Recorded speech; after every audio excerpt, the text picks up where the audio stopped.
네, 저는 오늘 요한복음 12장 12절로부터 18절까지 말씀을 가지고 이스라엘의 왕 예수라고 하는 제목으로 여러분과 함께 잠시 은혜 나눠보려고 합니다. 오늘은 우리 예수님께서 이스라엘의 왕으로 지금 예루살렘에 입성하시는 그 길목에 모든 이스라엘 백성들이 환호하면서 찬양을 하면서 그 위에 옷들을 벗어서 길에 깔아드리고 또 부족한 부분은 그 종려나무 가지를 잘라서 예수님의 입성하시는 길에 그 종려나무 가지를 잘라드리는 거로 말미암아 그 왕의 입성을 그 환영하는 놀라운 종려주일입니다. 우리 주님께서 지금 마지막으로 지금 예루살렘에 오셨는데 이 마지막 예루살렘의 방문은 바로 우리 예수님께서 십자가에 고난받으시고 죽으시기 위하여 마지막 지금 예루살렘을 방문하신 자리가 된다는 것입니다. 오늘 12절부터 쭉 말씀을 보니까 예수님께서 6월절 엿새 전에 베다니에 오셨다고 하는 그 사실을 그거부터 말씀하고 계시네요. 왜냐하면 고난받으시고 십자가에 죽기 위해서 마지막으로 지금 예루살렘을 방문하셨는데 지금 베다니 나사로의 집은 축제가 벌어지기 시작한 거죠. 큰 잔치가 지금 벌어지기 시작한 거죠. 왜냐하면 나사로를 무덤 속에서 살려주신 그 은혜가 너무나 감사하고 너무나 기쁘기 때문에 마르다는 그 워낙이 그 나사로를 살려주신 그 주님이 방문을 통해서 참으로 그 주님을 맞이하는 그 마음으로 음식을 지금 준비하고 있습니다. 오라비 나사로의 부활이 얼마나 감격이 되겠습니까? 여러분 가족 가운데, 여러분 형제자매 중에서, 여러분 자녀들 가운데서 죽었다가 지금 무덤에 들어가 장사 지내서 이미 썩은 냄새가 나서 썩은 그 시체를 다시 부활의 그 놀라운 감격으로다가 회생을 시켜준다고 할 것 같으면은 아마 여러분 가만히 계시지 못할 겁니다. 바로 이렇게 오라비 나사로의 부활이 이 마르다뿐만 아니라 그 동생 마리아에게서도 그 감격이 얼마나 감격이 되었든지 마리아의 행동을 보시면 자기 생명과도 같은 전재산이죠. 목숨하고도 바꿀 수 없을 만큼 이렇게 자기의 생애를 통해서 벌어놨던 그 엄청난 향유 한 옥합을 우리 가정의 은혜를 베풀어 주신 내 오라비를 그 죽은 무덤에서 그 부활시켜 주신 그 은혜에 감사해서 예수님의 발에다가 그 향유 한 옥합을 다 부어드리고요. 여인의 상징이라고 하는 그 머리털을 그 마리아의 머리털로 예수님의 그 더러운 발을 다 씻겨주시는 그 모습을 바라보면서 얼마나 은혜가 됐고 얼마나 내 생애에 감동이 됐으면은 이렇게 자기의 전 생애를 자기 전 생애나 다름없는 그 향유 한 옥합을 그 예수님의 발에 부어드리고 머리털로다가 그 씻어주시는 그 마음을 바라만 봐도 벌써 우리 옆에서 바라만 봐도 은혜가 되죠.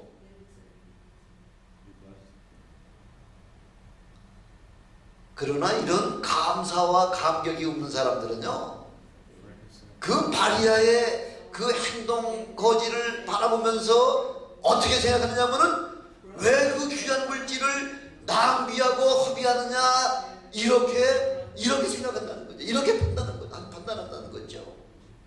어리석은 짓으로 생각한다는 거죠. 아니 그게 얼마짜리인데 300데나리온이면 그 사람 한 사람의 1년치의 봉급에 해당되는 그 엄청난 비싼 맛에 팔아서 가난한 사람들에게 나눠주면은 얼마나 더 보람되고 얼마나 더 값어치가 있고 얼마나 더 많은 사람들에게 유익을 줄 수 있는 것인데 왜 그렇게 다 허비하고 낭비하고 헛된 짓을 하느냐 이렇게 지금 은혜를 받지 못한 사람은 그렇게 판단한다는 것이죠.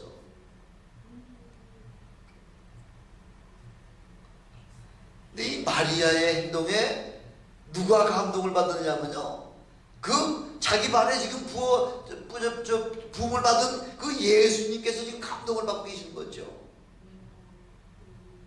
아마 지금 예수님이 십자가에 지금 달려 돌아가실 일만 아니었다고 할 것 같으면은요, 만약 어떤 사람이 저에게 은혜를 받고 제 발에 그 비싼 향유를 부어준다고 가져갈 것 같으면은 우리 모든 사람이 똑같이 만류하겠죠. 아이고 그런 귀한 것을 왜 내 발에 붓습니까 하고서 사양을 하겠지만은, 지금 예수님은 지금 엄청난 감동에 계시다는 거죠. 얼마나 감격하셨는지.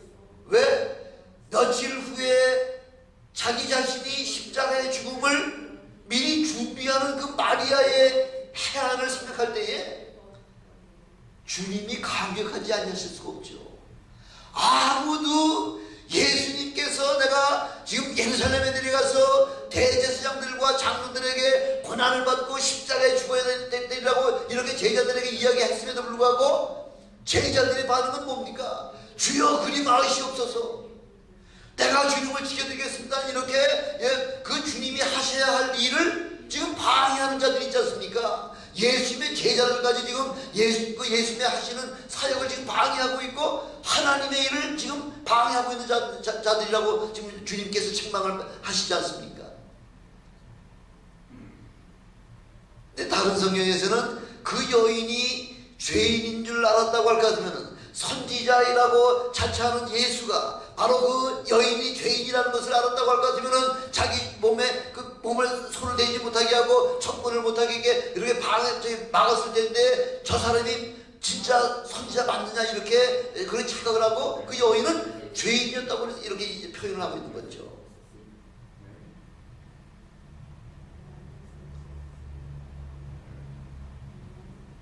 지난주에 우리 찬송을 했지만은 찬송가 85장의 4절에 보면요, 그런 가사가 있잖아요.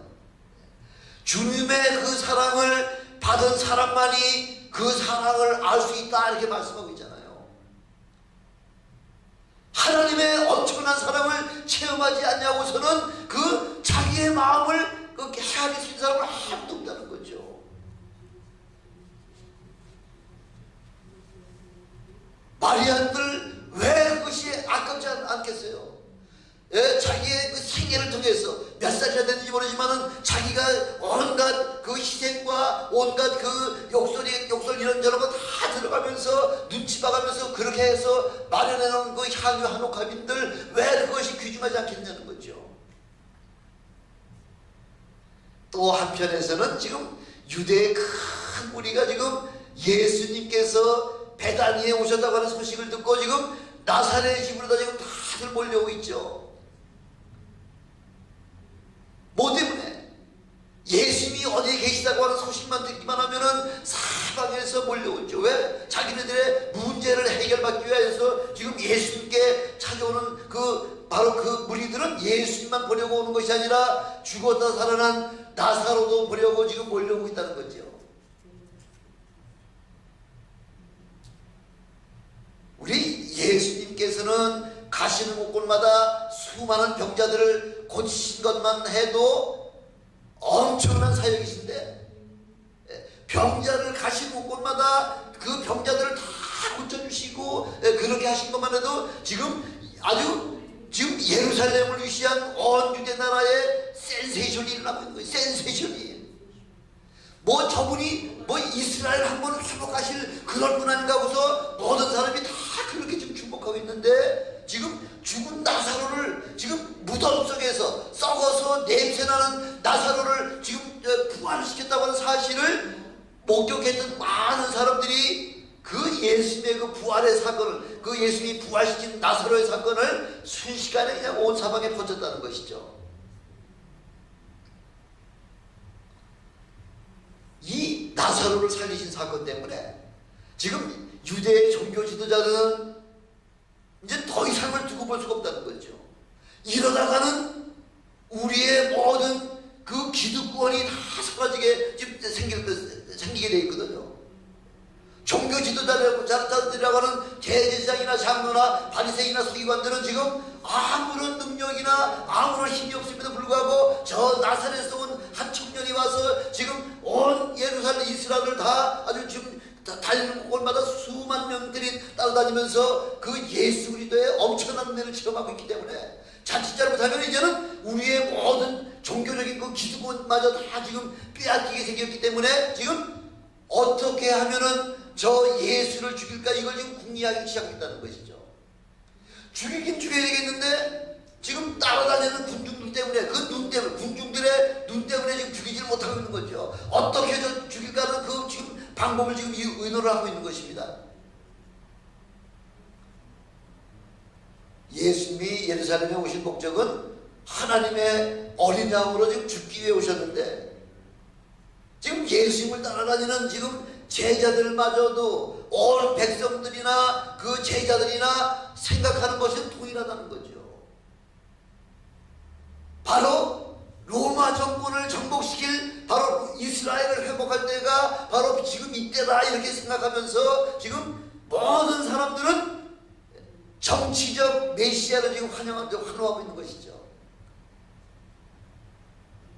호산나 찬양을 받으실 그 하나님의 찬양을 받으실 분이시오 하면서 그렇게 환호하는 목적은 바로 그 예수 그리스도야말로 로마 정권을 다 무너뜨리고 다시 한번 다윗의 그 통일 이스라엘을 다시 한번 회복하려고 하는 그 기대에 지금 잔뜩 부풀어가지고서 지금 예루살렘 성으로 입성하시는 지금 예수님을 따라가면서 호산나 찬송을 받으실지어다 하면서 그렇게 이스라엘의 왕으로 지금 대접하라고 있는 거죠. 예수님은 공생의 3년 반 동안을 포함해서 33년의 그 전생애를 통해서 단 한 번도 어떤 정권에 대하여 가타부타 관여하신 적이 없죠. 로마의 법에 로마 정권에 대하여 도전하거나 로마 법을 반대하거나 아니면은 로마 정권을 옹호하거나 하는 이런 한 번도 그런 로마 정권에 대하여 또 이스라엘 그 종교 지도자들에 대하여 이런저런 여타부타를 가지고 이야기를 하시지 아니하셨죠. 잘못된 부분만 말씀에 어긋나는 부분들만 책망하셨죠. 오늘 예루살렘 성에 왕으로 입성하시는 것은 정치적인 메시아로 지금 입성하시는 것이 아니라 전 우주적 왕 중의 왕으로 만왕의 왕으로 지금 예루살렘 성에 입성하시는 것입니다. 만왕의 왕으로 입성하시면서도 우리 예수님의 행차는 너무나 지극히 초라하다는 거죠. 너무나 겸손한 그런 모습으로 지금 나귀도 아니요 나귀 새끼 지극히 작은 나귀 새끼를 타고서 지금 이스라엘의 그 왕의 신분으로다가 예루살렘 성에 그 입성하시는 그 모습을 바라보면서도 지금 이스라엘 모든 백성들은 이미 환히 다 알고 있죠. 스가랴서에 이미 그렇게 그 이스라엘의 왕은 그 어린 나귀 새끼를 타고서 예루살렘의 성을 입성하시는 분은 바로 이스라엘의 왕으로 입성하신 분이라고 하는 사실을 스가랴서 9장 9절에 이미 예언의 말씀을 해놨기 때문에 바로 모든 이스라엘 백성이나 지금 예수님의 제자들까지도 예수님은 바로 정치적인 메시아, 바로 로마 정권을 한번 뒤엎고서 다시 한번 그 다윗의 통일 이스라엘을 회복하는 바로 그 기대를 지금 기대하는 마음으로 부풀어 지금 예수님을 지금 따라가고 있는 사실이죠. 마태복음 21장 7절에 보니까 제자들이 옷을 벗어서 그 어린 나귀 새끼 등머리에다가 안장을 놓아드렸고요. 또 마가복음 11장 8절에 보니까 많은 사람은 자기의 겉옷을 다른 이들은 밭에서 벤 종려나무 가지를 길에 깔아드렸다 말씀하고 있는 거죠. 길에 깔아드리면서 호산나 찬송하리로다 주의 이름으로 오시는 이여 하면서 예수님을 지금 환영하고 있지 않습니까?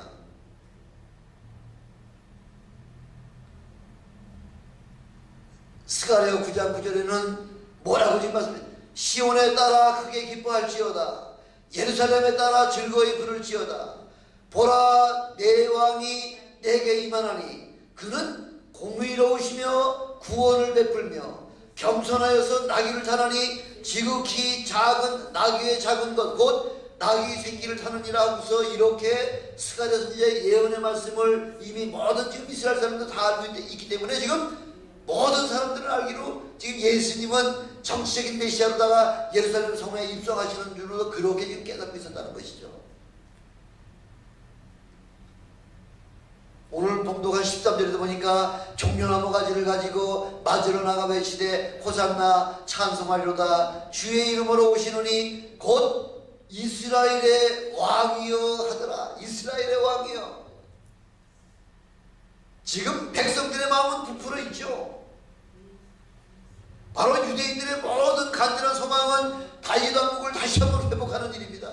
로마 통치로부터 해방시킬 왕을 지금 바로 메시아 예수 그리스도가 그 일을 감당하실 것이라고 지금 그렇게 기대하면서 예수님을 맞이하고 있는 것입니다. 로마 제국이요, 그 전 세계의 식민지를 삼으면서 어디를 가든지 철저하게 통제하고 철저하게 그 억압하면서 그렇게 지도를 하고 있지만은, 그러나 식민지 국가의 이 종교에 대해서만은 로마 정부가 굉장히 관용했다는 거죠. 왜냐하면은 바로 로마 제국은 범신론적 종교이기 때문에, 그래서 황제를 대항해서 황제에 도전하는 것을 제외하고는 다 그들을 자신의 종교를 다 인정을 해줬다는 것입니다. 다 자유를 줬다는 것이죠. 특별히 로마 정부가 이 식민지 국가에다가 철저하게 행했던 것들이 뭐예요? 로마 정부가 식민지 국가에게 철저하게 행한 것이 뭐예요? 세금 징수죠. 세금 징수. 세금 징수만은 아주 철저히 한다는 거죠. 그래서 세금 징수를 원활하게 하기 위해서 제도를 만든 게 뭐죠? 세금 징수를 원활하게 하기 위해서 만든 제도가 뭐예요? 로마 제국이 호족제도잖아요. 호족제도. 호족 때문에 그 호족을 하려고 각각 자기 난 곳으로 호족을 하러 가려다가 예수님이 저 베들레헴에서 태어나게 되신 바로 예언의 말씀을 이루시는 바로 가장 중요한 그 일들이 이루어지지 않았습니까? 우리 하나님은 로마 제국을 통해서도 하나님의 사역을 감당하시고요, 저 헬라 제국을 통해서도 하나님의 일들은 끊임없이 계속 진행을 시키셨다는 것이죠. 이 막중한 세금을 헤어날 수 있는 방법이라는 것은, 헤어날 수 있는 방법은 오직 뭐밖에 없을까요? 로마 제국으로부터 해방되는 것밖에 다른 방법이 없죠. 바로 우리가 살고 있는 이 미국이 영국의 지배를 받고 있다가 그 엄청나게 부과되는 세금 때문에 마침내 미국이 그 대영 제국을 향해서 반기를 든 것이 바로 영국을 향해서 전쟁을 일으켰고요. 그래서 그 전쟁에서 승리함으로 말미암아 영국으로부터 미국이 독립을 하지 않았습니까? 바로 그 세금 때문에. 세금은 자기 나라를 위해서 내는 세금이 아니라 다 로마 제국을 위해서 내는 세금이기 때문에, 결국은 로마 제국은 다 그 다신론을 갖다가 주장하기 때문에, 결국은 지금 이스라엘 백성들이 낸 세금은 그 종교 다원주의를 통해서 그 미신들을 섬기는 바로 그 나라의 그 모든 일들을 섬기는 일이 되기 때문에, 그래서 지금 로마 제국의 그 세금을 어떻게든지, 로마 제국의 세금을 빙자해서 지금 예수를 죽일 지금 방법을 찾고 있는 것이죠. 다른 방법으로다가는 지금 유대 율법 가지고서는 지금 이스라엘 예수를 죽이게 되면은 폭동이 일어나기 때문에, 그래서 지금 로마법을 이용해서 예수를 죽이려고 그 로마 제국이 제정한 그 세금을 가지고서 지금 예수를 시험하는 거죠. 마태복음 22장 17절에 보니까 가이사 황제에게 세를 바치는 것이 가합니까? 불가합니까? 지금 모든 유대인들은 가이사에게 세금을 낸다고 하는 것은 결국은 하나님의 율법을 지금 어기는 사항이라는 거죠. 그래서 안 낼 수 있으면 간단한 세금을 요즘 그런 제국 밑에서 우리가 살지 않냐는 지금 미국 사람이나 우리 모든 우리 국민들도요, 세금 내기 좋아하는 사람 있습니까?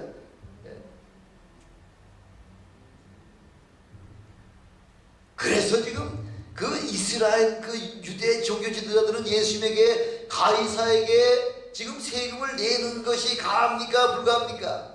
당신이라면, 당신이 메시아라고 지금 이렇게 이야기하는데 당신이라면 어떻게 하겠습니까? 예, 당신 그 메시아로 오신 하나님의 아들로 오신 왔다고 하는 사람이 그렇게 로마 제국의 세금을 낸다고 할 것 같으면 당신은 율법을 대항해서 정식으로 율법을 어기는 사람이요. 내는 것이 가합니까 불가합니까? 그걸 지금 그걸 통해서 예수님을 시험에 빠지게 해서 결국 죽이려고 이렇게 지금 시험하고 있는 그런 모습이죠.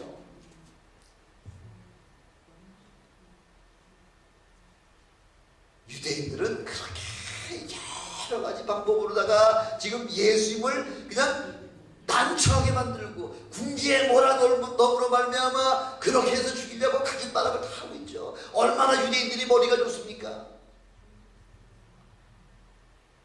아주 앞뒤를 완전하게 봉쇄해서 꼼짝 못하고 이제야말로 너 죽었다 할 정도로 이렇게 몰아갈 때에 예수님께서 새 돈을 내게 보여라. 새 돈을, 그 모든 동전 속에는 가이사 황제의 그 형상이 거기 새겨져 있고요. 그 로마 글자가 새겨져 있지 않습니까? 이 그림이 뉘 형상이요. 지금 뉘 글자가 무슨 글자냐 물어보는 거죠. 가이사 황제요. 로마 제국의 글자입니다. 뭐 가타부타 얘기하실 필요가 없는 거죠. 가이사의 것은 가이사에게, 하나님의 것은 하나님께 드려라. 이 한마디로다가 그 모든 문제가 단번에 다 해결이 되는 거죠. 예, 이렇게 가끔가다 우리가 식민지 밑에서 식민 치하에서 우리가 사는 우리 백성들, 특별히 우리가 일본 식민 치하에서 36년 동안 우리가 사는 동안에 제일 우리 신앙적인 문제가 부닥친 것이 바로 신사참배 아닙니까? 신사참배. 그 신사참배하지 않는다고 목회자들과 종교 지도자들을 갖다가 온갖 핍박을 하고 감옥에 집어넣고 여러 가지 그 죄를 빙비 삼아 가지고서 그렇게 고난을 주지 않았습니까? 감리교는 조금 일찍 이제 그 신사참배를 시작을 했는데 장로교는 조금 약간 늦었죠. 1938년에 신사참배하기로 장로교총회에서 결정하지 않았습니까? 제 총회 50담에 평북 노회를 시작으로 해서 신사참배는 더 이상 우상숭배가 아니라는 거죠. 다만 나라를 위한 것이지 우상숭배하고는 아무 상관이 없다고 이렇게 핍박과 고난이 들여서 십계명을 적당하게 절충을 해버린 거죠.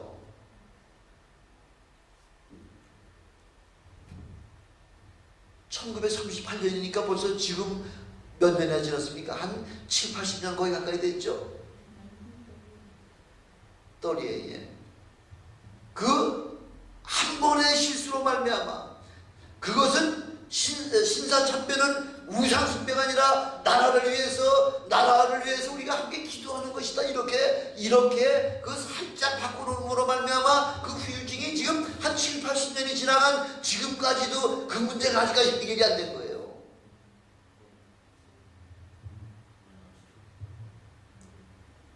대한민국 기독교가 갈라지는 거는 아주 전 세계에서 최고잖아요. 아니 장로교단만 한 160개 교단이 있다니까. 장로교단만 툭하면 갈라지고 요만한 문제만 있어도 갈라지고 일단 갈라지는 데서는 대한민국이 전 세계 챔피언이잖아요. 다 이런 1938년 그 신사참배가 바로 나라를 위한 것이지 우상숭배가 아니라고 하는 이 참 그 종교 지도자들의 잘못된 그 판단 때문에 이렇게 그 후유증이 엄청나게 지금 계속되고 있다는 것이죠.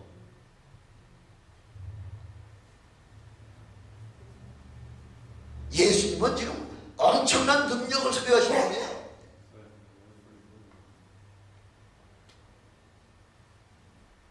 주님께서 지금 제자들에게도 그렇게 말씀하시잖아요. 만약 그 로마 정부의 그 엄청난 파워 때문에 그 내가 이 할 일을 못한다고 할 것 같으면 내가 12영도 더 되는 그 천사를 불러가지고서 그 해결을 못하겠냐 이렇게 말씀하고 있잖아요. 한 명이라는 것은 일개 군단 명령인데요. 12군단 12군단이면 그 천사 12, 그 12군단에 뭐 한 3만 명씩만 잡으면 36만 명, 36만. 천사 36만 명으로 하면 세상을 넉넉히 정복하고도 남을 수가 있죠. 그러나 우리 주님은 그 엄청난 능력이나 엄청난 파워를 가지고서 그 로마 정부를 상대로 해서 정복하거나 이렇게 그 이스라엘 왕으로 오신 분이 그런 일을 사역하러 오시는 분이 아니라는 거죠.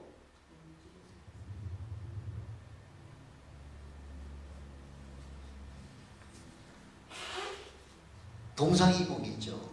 모든 이스라엘 백성들과 예수님을 따라다니는 12제자들까지도 지금 예수님을 정치적인 메시아로 이렇게 생각하고 있는데 그게 아니라는 거죠.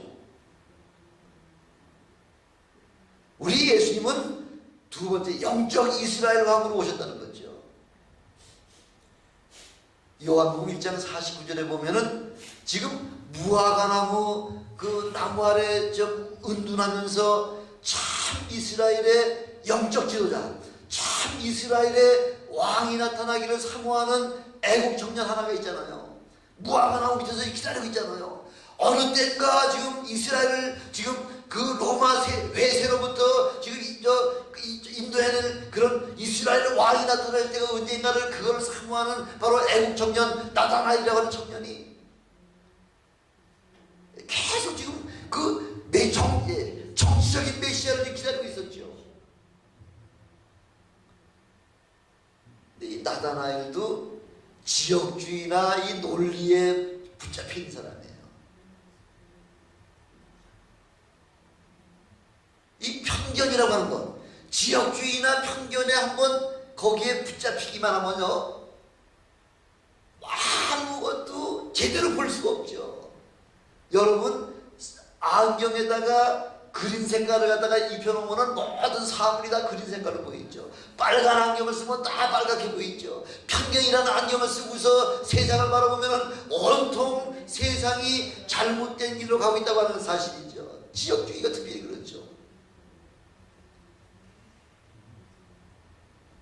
그 당시 종교 지도자들, 대제사장이나 바리새인들이나 서기관들, 사두개인들은 다 지금 로마 정부에 지금 빌붙어가지고 그래서 로마 정부의 비율을 맞춰가면서 내게 지금 부여해준 그 종교적인 특권을 지금 누리고 있는 거죠.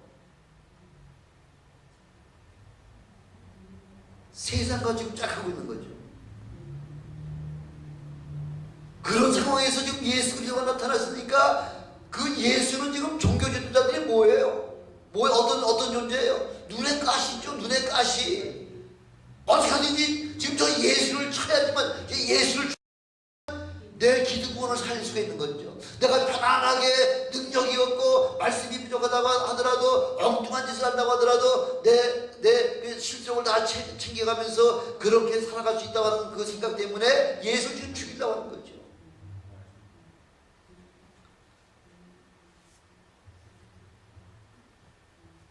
지금 나다나엘의 친구 빌립이 와서 지금 나다나엘에게 우리가 그렇게 기다리고 네가 그렇게 기다리면서 지금 무화과나무 아래서 그렇게 때가 올 때를 기다리는, 한국에도 때가 올 때를 기다리는 사람들 있잖아요. 거사를 한번 이렇게 해야 되는데 그 때가 언제냐? 4.19 나가라고 난 다음에 5.16 하려고 5.16 혁명을 일으키려고 그 때를 기다리던 그 군인들이 있었잖아요.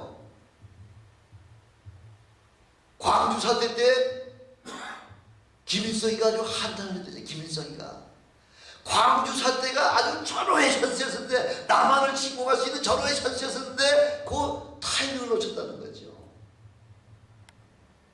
나라가 온통 혼동되고 그냥 뭐 무력이 군대들이 다 지금 그 전라도 쪽으로 지금 다 집중을 해가지고 있는 동안에 그 슬쩍 38선 넘어서 막 굉장히 수월했을 텐데 그걸 놓친 것이 아주 청취의 한이다 하고서 그렇게 죽었다는 거 아닙니까?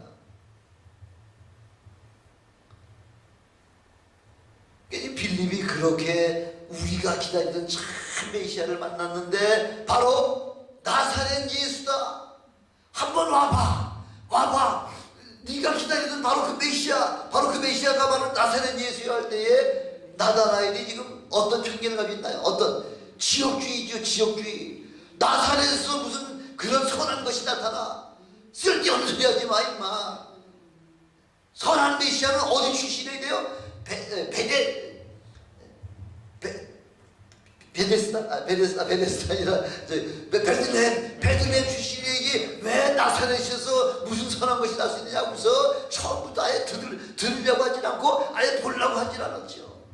그때 예수님께서 찾아오셔가지고 뭐라고 말씀하고 계시냐면은 나다나엘을 보고서 하시는 말씀은 이는 참 이스라엘이요 그 속에 간사한 것이 없도다. 이렇게 예수님께서 참 나생 처음 보는 나다나엘을 하여 이 사람은 참 이스라엘 사람이요 그 속에 간사한 것이 없다. 이렇게 예수님께서 한마디 하시니까 당신이 나를 언제 봤다고 나를 그렇게 평가하십니까? 나를 그렇게 말씀하십니까? 이야기 안 돼.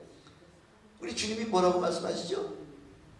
빌립이 너를 만나기 전에 내가 저 무화과 나무에서 숨어 있을 때부터 나는 너를 다 보고 있었다. 이렇게 말씀하고 계시는 거죠. 감쪽같이 쥐도새도 모르고 친구 한두 사람만 자기의 거처를 알 수 있으면 하고 이렇게 은밀하게 숨어 있었는데 언제 예수가 나의 모든 일거수일투족을 다 봤다는 이야기가 그것이 깜짝 놀라면서 지금 빌립의 고백이 뭡니까? 요한복음 1장 49절에 랍비여 당신은 하나님의 아들이시오 당신은 이스라엘의 임금이로서이다. 이렇게 고백이 튀어나온 거죠. 내가 기다리던 바로 당신은 참 이스라엘의 임금이요 바로 하나님의 아들이시다. 이 고백이 나를 알아주는 사람을 만났을 때에는 그런 고백이 튀어나오게 되어 있는 거죠. 그렇게 기다리는 분을 마침내 나다나엘은 바로 영적인 메시아, 온 인류를 구원하실 바로 그 메시아, 하나님의 아들이신 그 메시아를 드디어 만나서 따라가는 그 제자의 삶이 이제 시작이 됐다고 하는 사실이죠. 저는 여러분들이요 다 이렇게 나다나엘과 같이 이렇게 영적인 주님, 바로 살아계신 하나님의 아들이시오 참 이스라엘의 임금이로소이다 하는 이런 고백이 여러분의 심령에서 튀어나오시는 여러분 되시기를 주님의 이름으로 축원합니다. 이런 것보다 더 큰 축복이 없죠. 난 그 교회 생활 좀 했습니다. 나면서부터 난 모태신앙입니다. 나 목사요 장로요 그거 소용없습니다.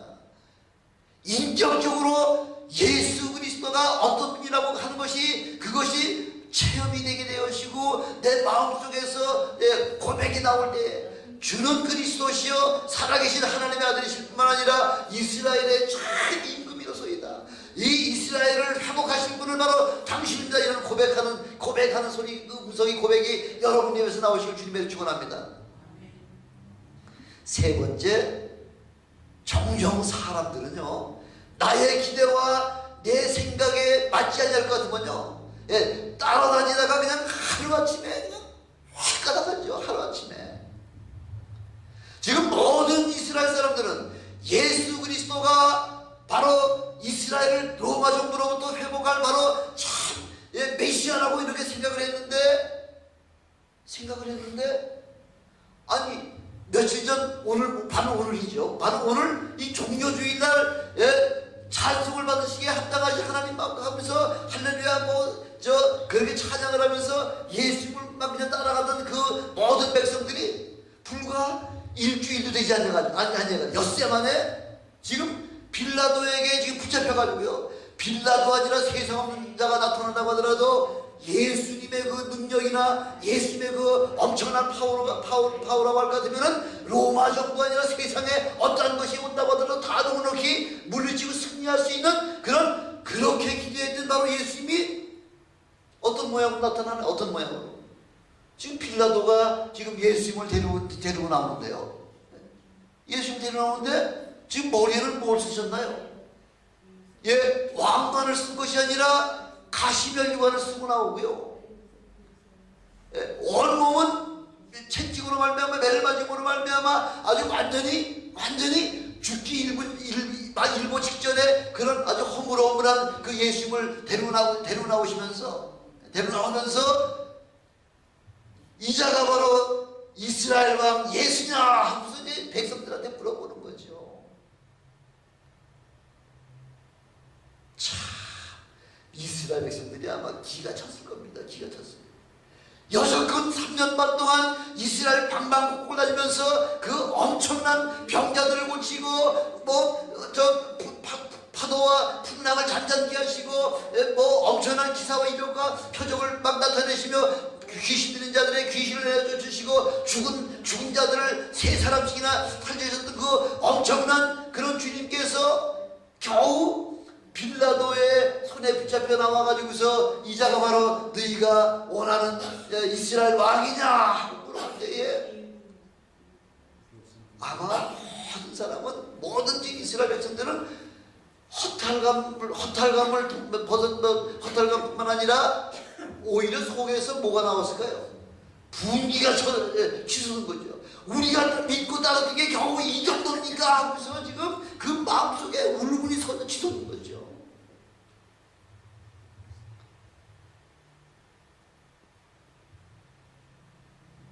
이 예수가 바로 이스라엘 왕이다 하면서 지금 빌라도는 그렇게 선포하는 거죠. 그러니까 지금 이스라엘 백성들이 뭐라고 지금 외치냐면요. 철석같이 믿은 정치적 메시아가 그렇게 생각했던 그 메시아가 그냥 아주 초라하고 처참한 모습으로 지금 나오니까 지금 아주 분노가 폭발하게 됐죠. 뭐라고 지금 얘기하나요? 저자를 죽이소서, 저자를 죽이소서. 어떻게 죽이라고요? 십자가에 못 박아 죽이소서. 아무리 내가 죄를 신문해봐도 이 자에게서는 아무 죄를 찾지 못한다. 아니옵시다. 만약 당신이 예수를 죽이지 않는다고 할 것 같으면 당신은 가이사의 충신이 아닙니다.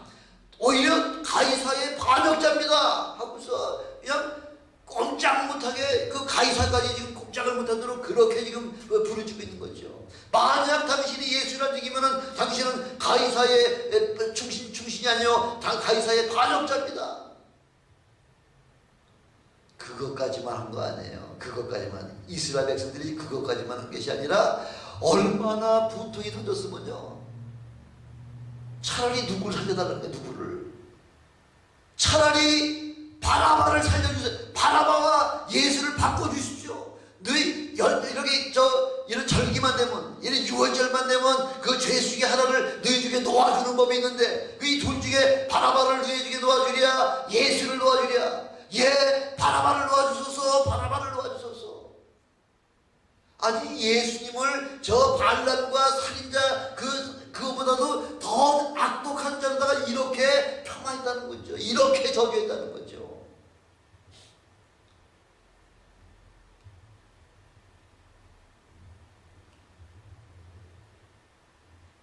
16절에 보니까 제자들도 똑같았다는 거죠. 똑같았다는 거죠. 6절 예수께서 영광을 얻으신 후에야 이것이 예수께 대하여 기록된 것임과 사람들이 예수께 이렇게 한 것인 줄을 비로소 깨달았다는 거죠. 부활하셨을 때까지도 몰랐다는 거죠. 부활하시고 3번씩이나 만나셨으면서도 제자들은 아직까지 예수가 사망에서 부활했음에도 불구하고 아직까지 하나님의 아들인 것이 믿어지질 않는 거죠. 그래서 제일 마지막 요한복음 21장에 가면은 어떤 사건이 나오죠? 디베랴 바닷가에 나 고기 잡으러 간다.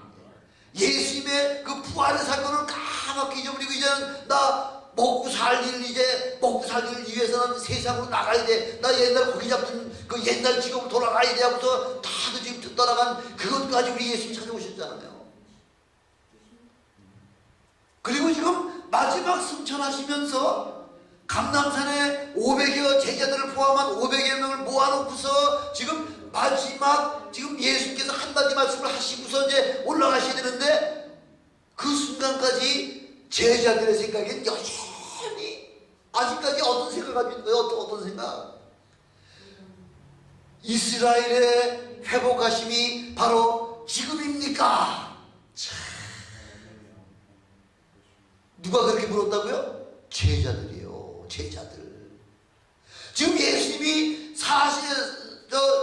부활하시고 40일 동안 계시다가 이제 내가 아버지께로 올라가야 되겠다고 그렇게 말씀하시기 위하여 지금 승천하시기 위하여 감람산에 모아놓고 지금 승천하시려고 지금 네가 권능을 받으면 네가 뭐 예루살렘과 오늘자와 사마리아와 땅까지 이르러서 내 증인이 되어달라고 이렇게 분부하시려고 그거 하시려고 지금 제자들을 불러놓고 있는데 제자들은 여전히 사도행전 1장에 보니까 이스라엘의 회복하심이 바로 지금 이때입니까? 바로 당신이 지금 로마 정권을 한번 뒤집어 엎을 때가 바로 지금입니까? 속에 뭐가 있다는 거예요, 속에. 그냥 욕심이 아주 그득하게 있다는 거죠. 예수가 로마 정권을 뒤집기만 하면 나는 예수님의 우측에, 하나는 예수의 좌측에, 나는 이렇게 각각 감투쓸 일들만 생각하고 있는 거예요. 감투쓸 일들만. 얼마나 한심합니까? 예수님의 제자들만 그럴까요? 아니에요. 성령을 받지 못하면은 더 생각이 더 가다는 거죠. 성령을 체험해야지만 비로소 하나님의 아들, 예수가 하나님의 아들이시오, 바로 그가 나와 여러분의 죄의 문제를 위하여 십자가에 죽으신 것이 비로소 깨달아진다는 거죠. 그렇지 않으면은요, 어떠한 위험이 닥치기만 하면 나 예수 모른다고 다 부인할 사람이라는 거죠. 그래서 너희가 예수께서 제자들을 부활하시고 처음에 만나시면서 숨을 내쉬면서 너희에게 성령이 임할지어다, 성령을 받아라, 이렇게 말씀하고 계시는 거죠. 성령을 체험해야지만 비로소 예수님께서 얼마나 위대하신 분이시며 하나님의 그 아들로서 이 땅에 오셔서 어떠한 사역들이 행하시고 승천하신 그 사역들이 다 깨달아진다는 거죠. 다 기억이 된다는 거죠.